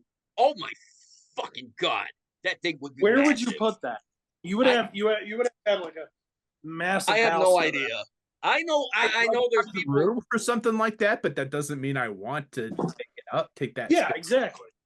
Yeah, Like, I don't need it. that Ugh. a classified way- scale hydrofoil would be, I don't Ooh. know, I got 4 feet My long. handy dandy died.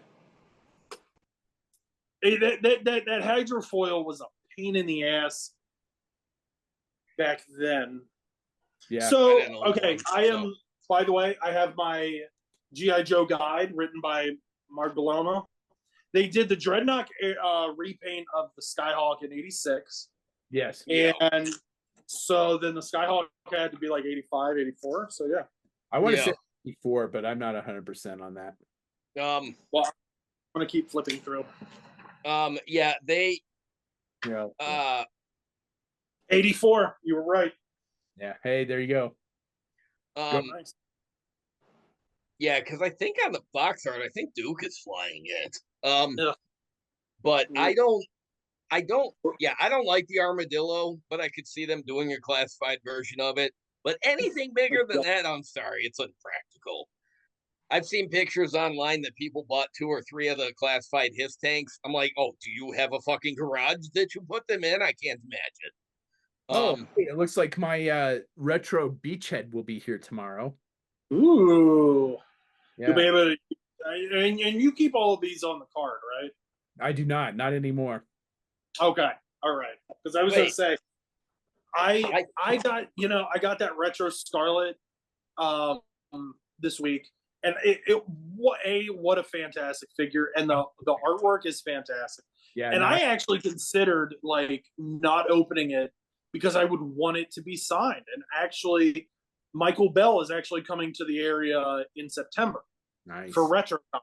And I thought, do I go against everything I've ever said in my life and actually pay money for a Duke figure just so I can have him sign it?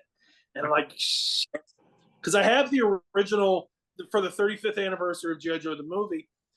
I actually have the poster that was used in the theater that I went because I have a friend that he still works there and he was able to get that poster for me. Yeah, I'm kind of jealous you have that, by the way. Well, you've seen how many names are on that G.I. Joe the movie DVD, right? So I can get Brian Cummings to autograph it. I'm sorry?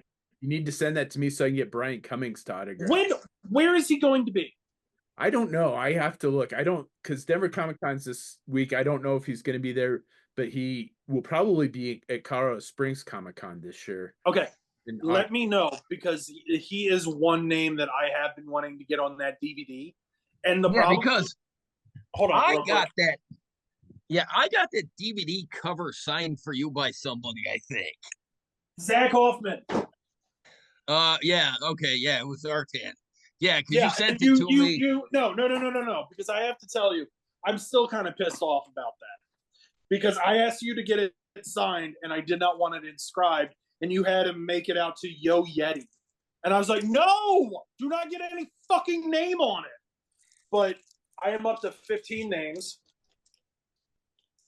And as you can see, I've actually got. You don't have Don Johnson on there, do you? I wish. But I have Peter Cullen here.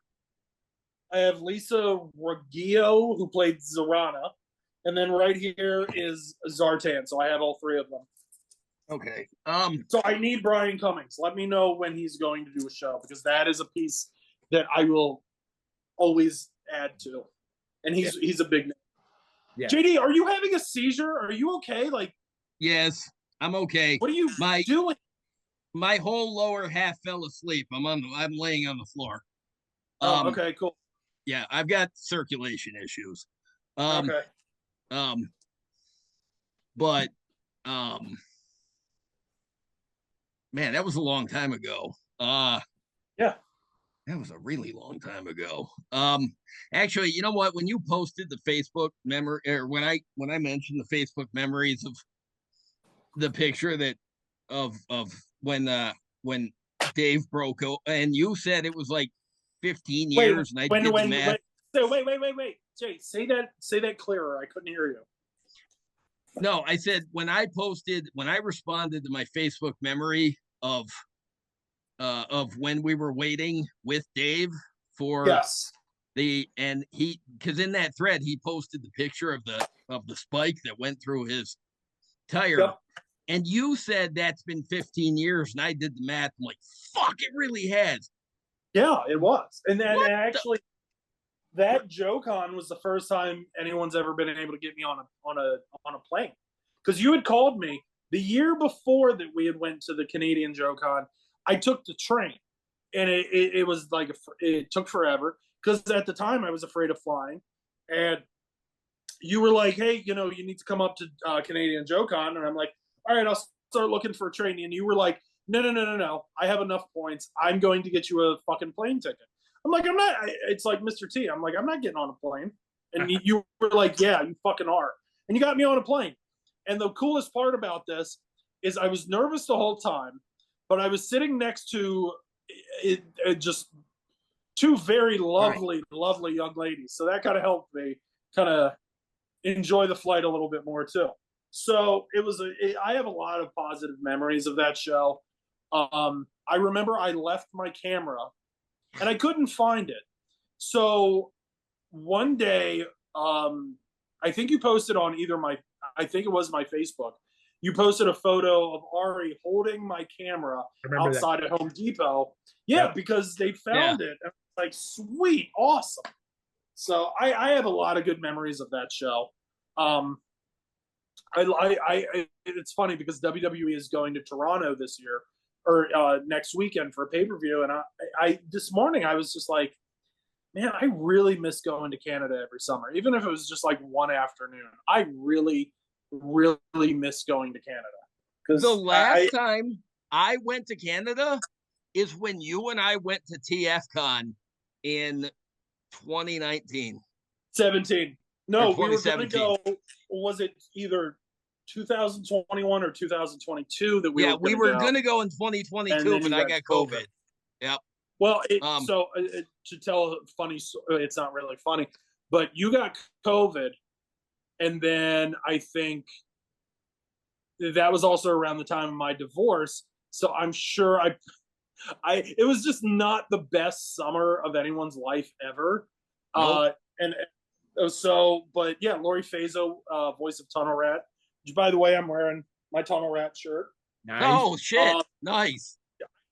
I actually got this shirt for that show, and then JD, like a couple days before, just messages me like, yeah, fuck, I got COVID. Damn it, son of a bitch.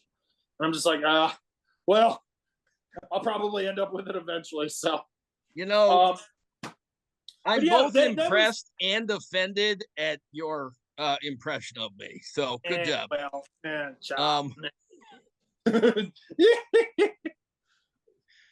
you know what memory I have, because I started thinking about it when Michael Bell got announced for this convention down here, is, do you remember we were standing in line and I was telling you or someone else the story of how we met Michael or Arthur Burkhart the night before?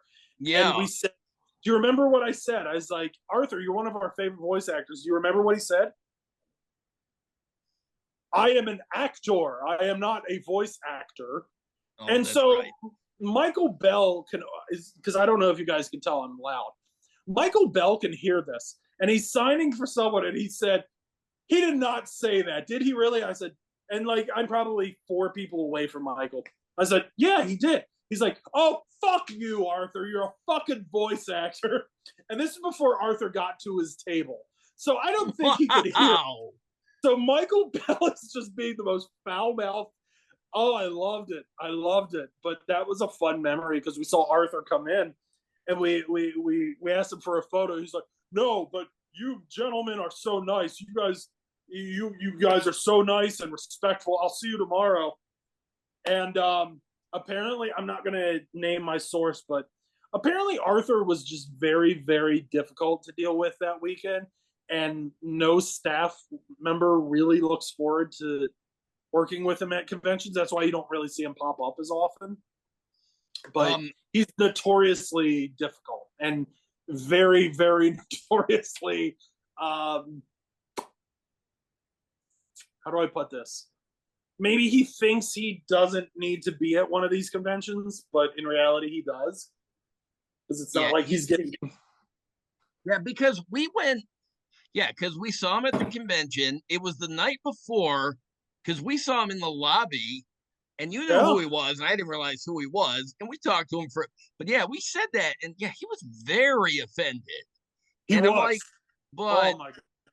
And see, like I listen to podcasts like Rob Paulston and stuff, and most of the voice actors, they love what they do, and they're proud of what they do.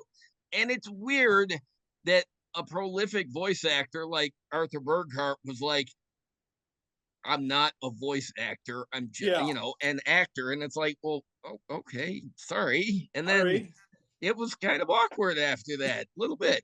Yeah. And he was kind of phony. He was kind of phony.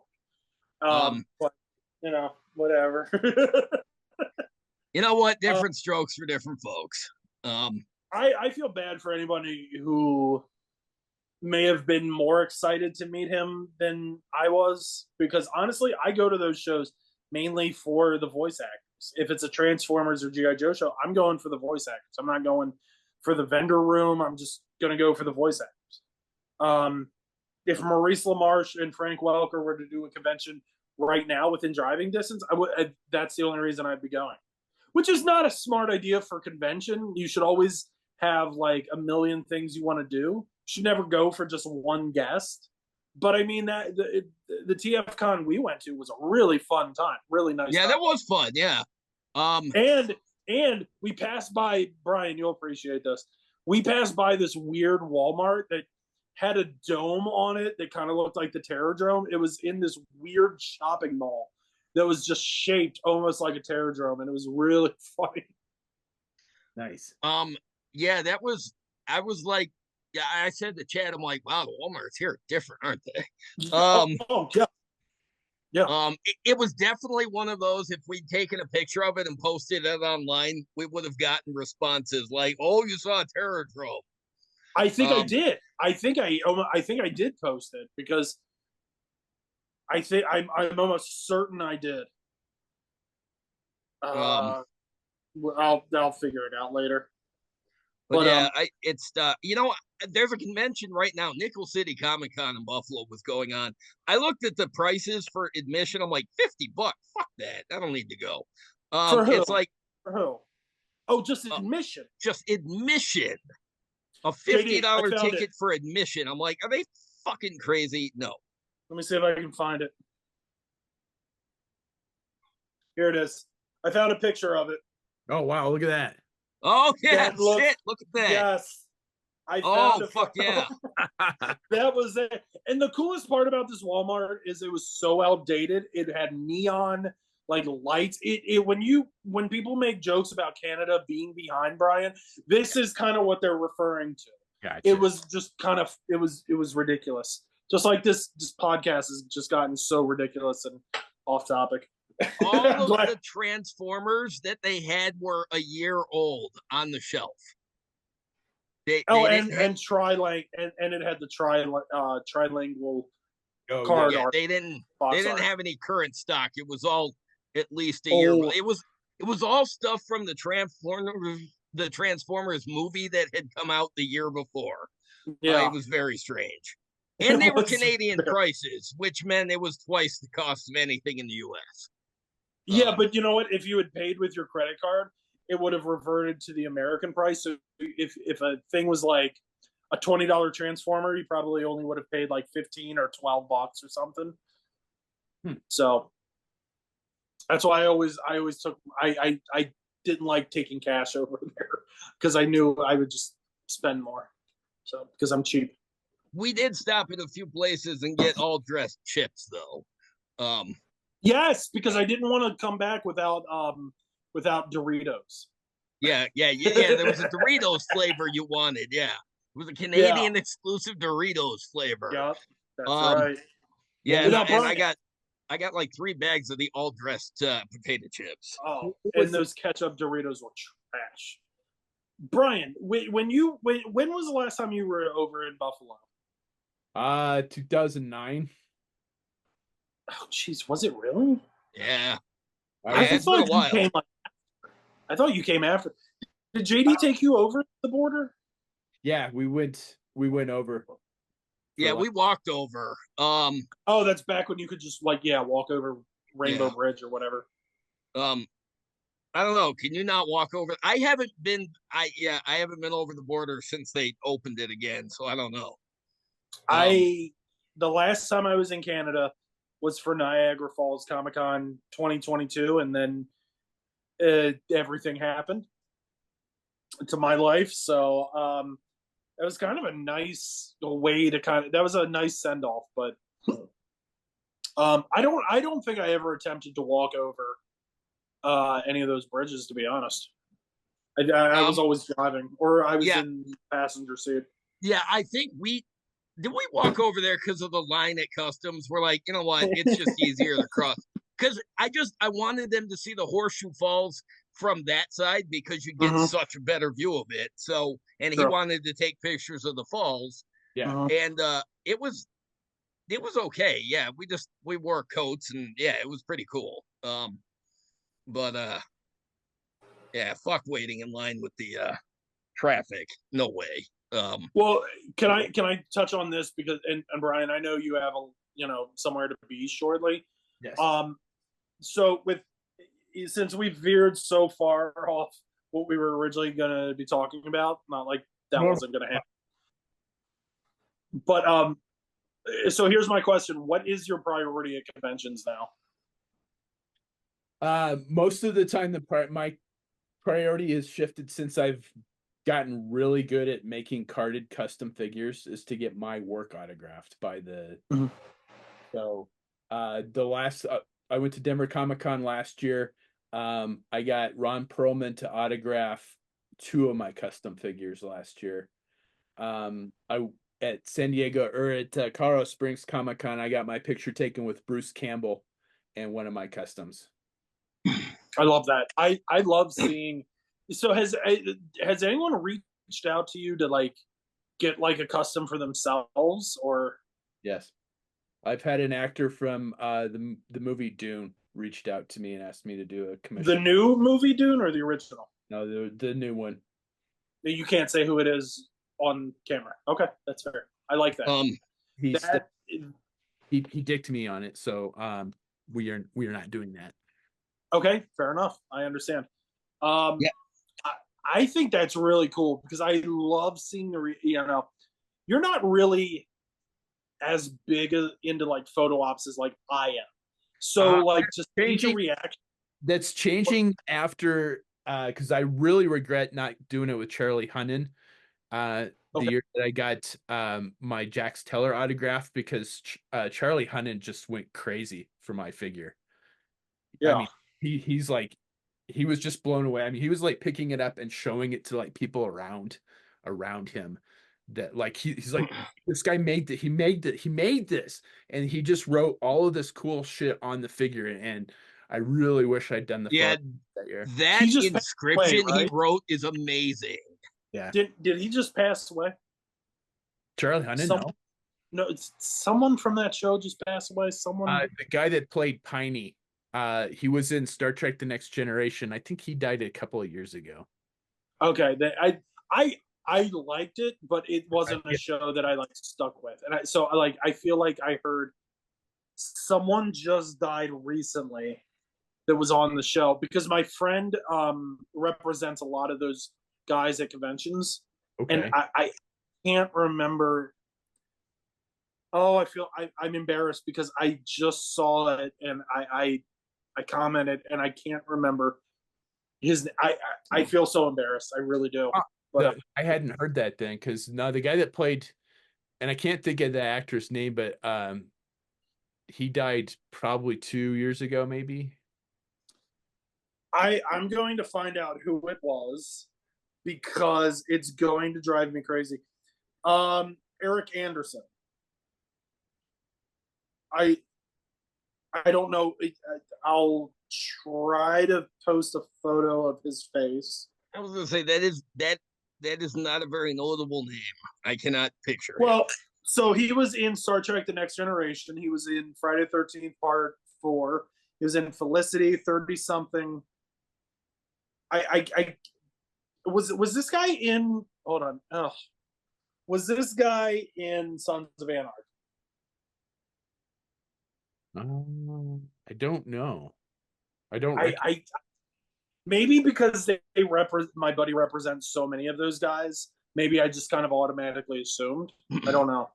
Maybe that's Yeah, it. Nickel City Con last year had like 4 or 5 of the Sons of Anarchy people Yeah, coming to it. they're huge up there. I was sad that I didn't make that, because that's one of the things that I've got done, is that I'm super proud of, is my carded Sons of Anarchy figures, because there's a window in the back of the card so you can see the back of the figure. Yeah, because you put all those really the cool, motorcycle club decals on it, so you don't want them hidden behind the art. Yeah, and that's Emily. This is my wife's idea to do the window back card. So I still need to do one more. I still need to card the Piney figure, but making these things is a pain in the ass, so I keep putting it off. Have you done? Peg Bundy was a big part of that show, right? I know. Yeah, she was, and I have not done. Not done her figure. She there was a point in time nobody would book her at conventions because she would announce it and then she would just kind of flake out. So a lot of conventions were just like, we're not dealing with you. In like the last year and a half, I'd say the last year, she's been actually showing up. So a lot of people have been getting her signed, or like getting their stuff signed. I'm lucky because let me see if I can show it off. I have a completed Married with Children cast signed photo. It's got, I think that's Bud. No, that's Bud. It's got everybody plus Marcy, and you're gonna see right there. Cheech Marin played Buck. Oh wow! So, and I forgot about that. Yeah, and because the first actor, I think, passed away, and that was kind of a thing that I was always like, well, I've got everybody on the photo, and I'm just like, if Cheech Marin ever does a show that I'm at, I will do it, but otherwise, I'm not gonna like try to go after him. And when he did a show, and I was just like, all right, cool.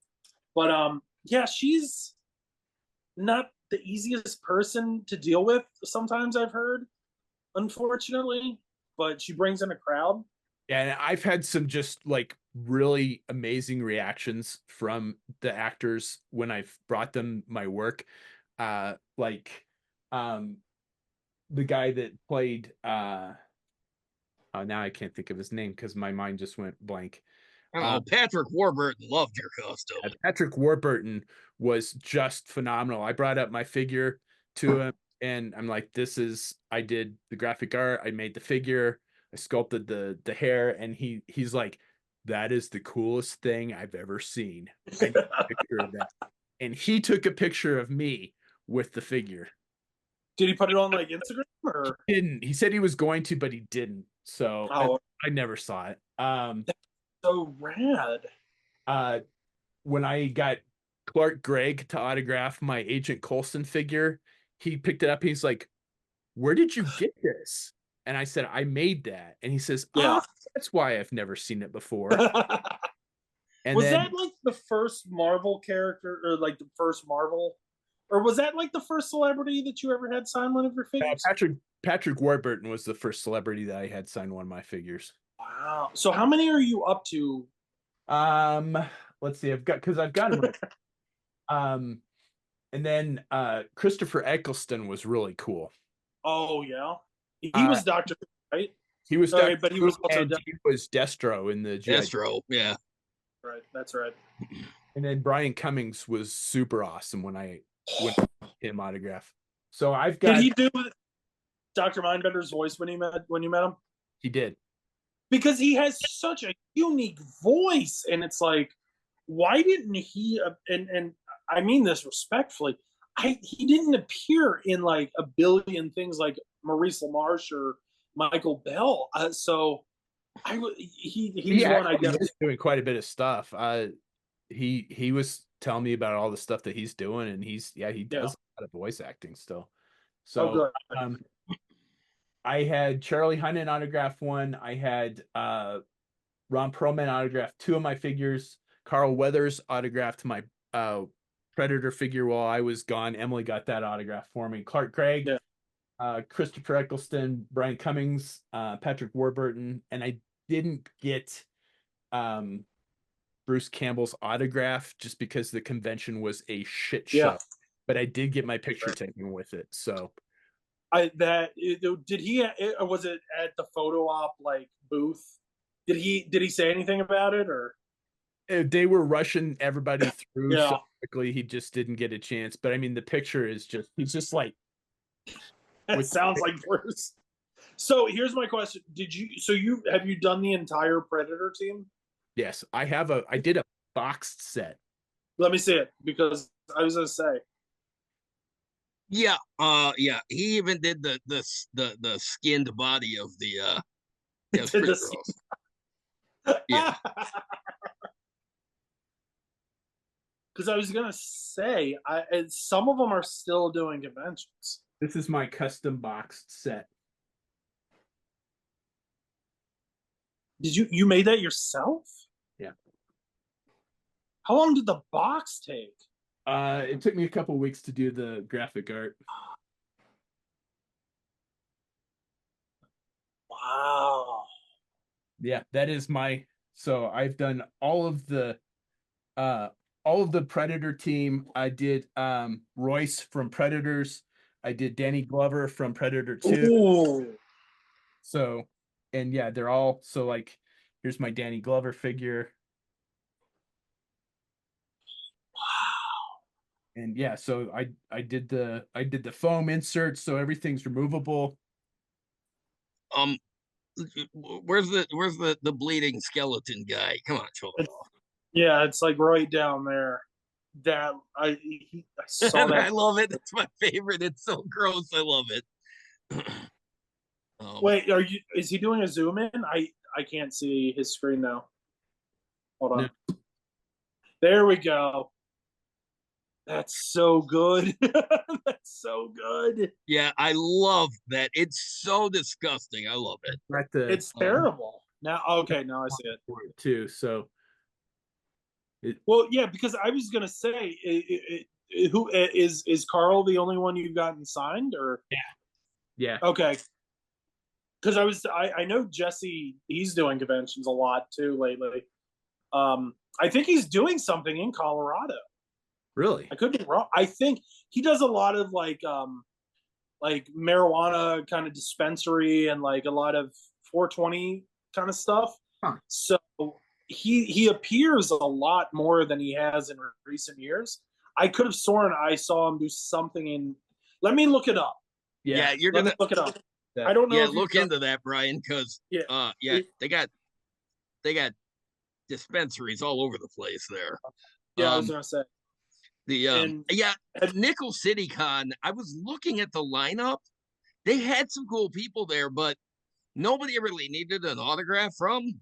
And then I saw the ticket prices for admission, and I'm like, $50 for one day of admission? No.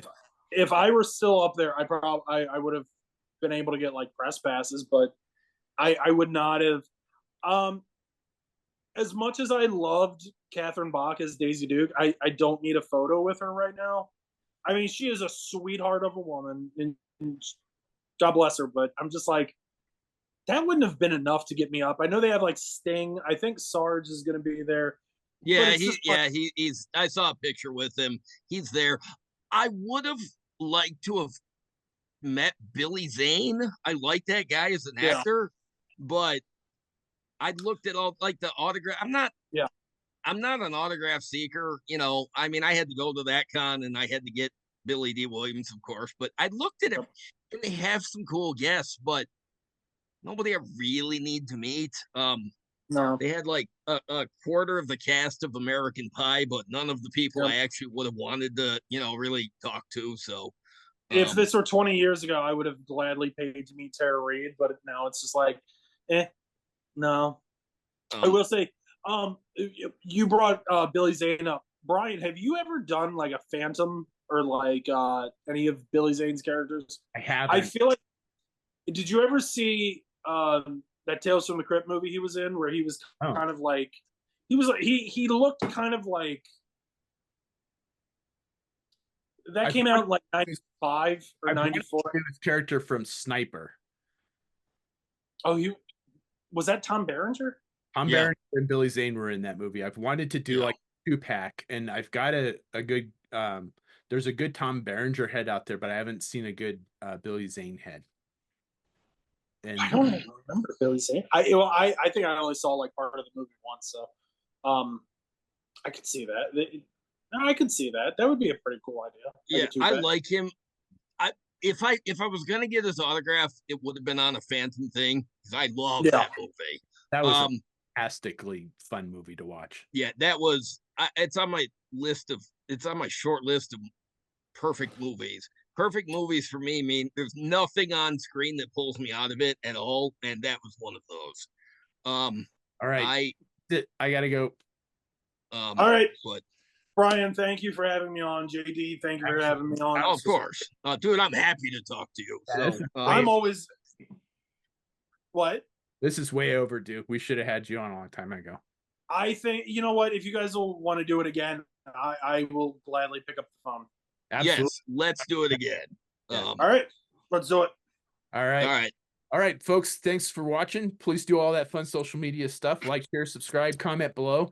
I will put links to Chad's social media stuff in the comment section. So be sure and check out his stuff. Give him a like. Follow him on Instagram and Facebook. And as always, thanks for watching. Night, everybody. Thank you. Good journey.